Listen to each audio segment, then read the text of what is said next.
प्राचीन काल में एक साहूकार के 7 लड़के और 7 बहुएं थी और एक बेटी थी। दीपावली से पहले कार्तिक मास की बड़ी अष्टमी को सातों बहुएं अपनी एकलौती ननद को साथ लेकर जंगल में खदान से मिट्टी खोदने को गई। वहां से वे सब मिट्टी खोद रही थी। वहीं स्याह माता सेह की माँ थी।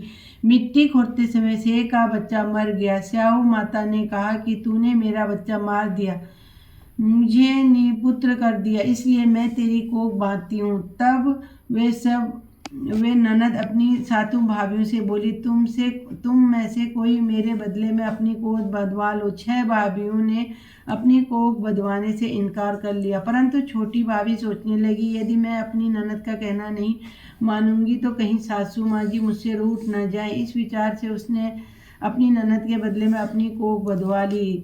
इससे जब उसके लड़का हुआ तो वो 7वें दिन मर गया। इस प्रकार उसके 7 लड़के हुए और वो मर गए। तब एक दिन उसने ज्योतिषी को बुलाकर पूछा, महाराज ये क्या बात है, मेरे जो संतान होती है वे 7वें दिन मर जाती है, सो इसका क्या कारण है। तब पंडित जी बोले कि देवी तुम सुरही गाय की पूजा किया करो, क्योंकि सुरही गाय स्याहू माता की भाईली है, वे तेरी कोख खोल देंगे, तभी तुम्हारा बच्चा भी जी सकता है। इसके बाद से वो बहू नित्य दिन प्रातः काल उठकर चुपचाप सुरही गाय के नीचे की सफाई करके अनेक प्रकार से सेवा खिदमत करती।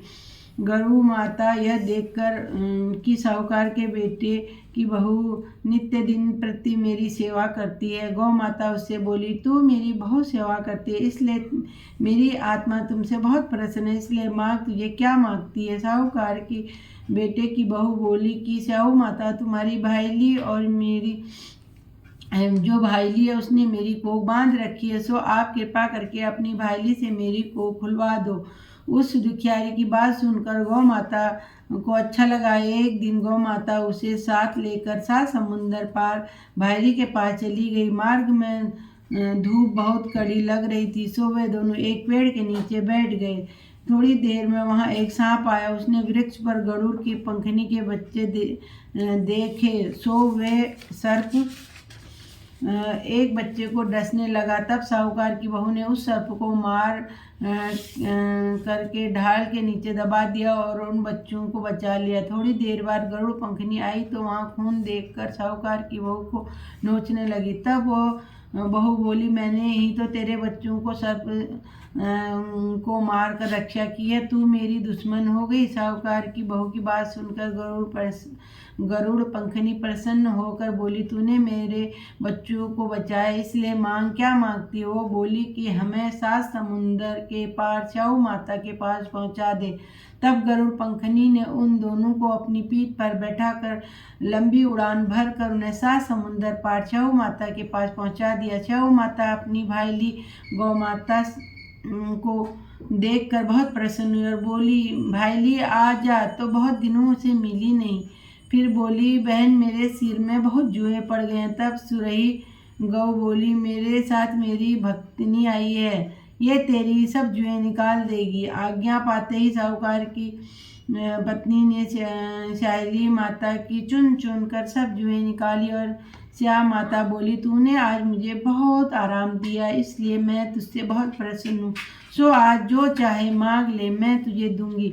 तब साहूकार की पत्नी बोली, जी वचन दो जो मांगूं। स्याहू माता बोली, अच्छा वचन दिया। कहा, यदि मैं अपने वचन से फिरूं तो धोबी कुंड में जाऊं, कंकरी हो जाऊं। तब साहूकार की बहू बोली, मेरी कोख तुम्हारे पास बंधी है, सो कृपा करके खोल दो।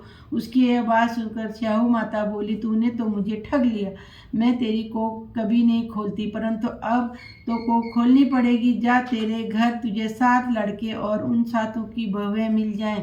तू घर जा करके मेरे साथ उज्जवन करना, 7 ओहोई बनाकर 7 कढ़ाई पर जियो। और यह सुनकर वो जब घर लौटकर पहुंची तो घर पहुंचते ही वहाँ 7 बेटे और 7 बहुएं घर पर बैठे मिले। यह देखकर वो बहुत खुशी। तभी उसने 7 अहोई बनाई और 7 उज्जमन किए, 7 कढ़ाई करी। दिवाली के दिन उसकी जेठानियाँ कहने लगी, जल्दी जल्दी अपनी पूजा चौका करके ले आओ, अन्यथा छोटी बहू बच्चों को याद करके रोने लगेगी। थोड़ी देर में उन्होंने अपने बच्चों से कहा, चाची के घर में जाकर देखो, आज वहाँ से अभी तक रोने की आवाज़ नहीं। बच्चों ने आकर कहा, चाची अहोई बना रही है और वह तो खूब उज्जवल कर रही है। सुनते ही उनकी जेठानियाँ दौड़कर उनके घर गईं और जाकर देखा, तूने अपनी कोख कैसे खुलवाई? वो बोली, तुमने तो अपनी कोख बंधाने से इनकार कर दिया था, पर मैंने अपनी छोटी ननद का ख्याल करके अपनी कोख बंधवाई थी। अब श्याम माता ने मुझ पर कृपा करके मेरी कोख खोल दी। जिस प्रकार मेरी कोख खोली है, उसी प्रकार संतान की कामना करने वाली सभी नारियों की कोख खोल देना। यह कहानी है। सो हे श्याम माता, इसे सुनने वाले, हुंकार भरने वाले सभी परिवार की नारियों की को खोल देना और अपनी कृपा हमेशा बनाए रखना। बोलिए स्याऊ माता की जय।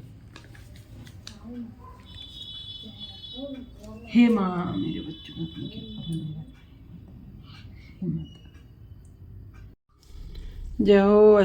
हुई अष्टमी माता, जैसे आपने साहूकार की बहू पर कृपा करी, ऐसे ही आपकी कथा कहने और सुनने वाले और व्रत रखने वालों पर अपनी कृपा बनाए रखना और मेरे बच्चों की दीर्घायु बनाना, यही प्रार्थना है।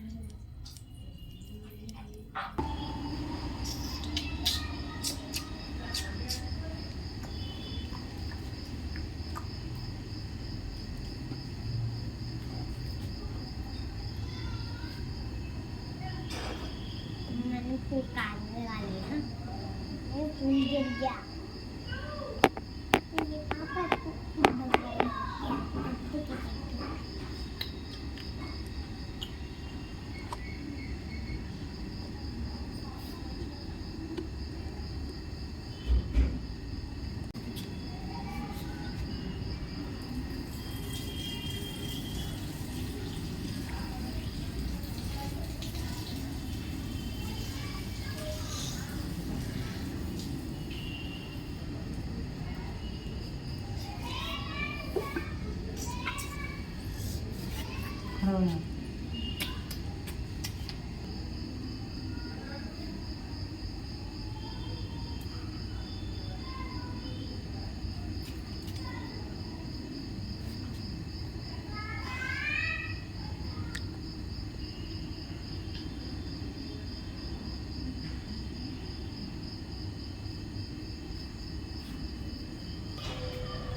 जय माँ,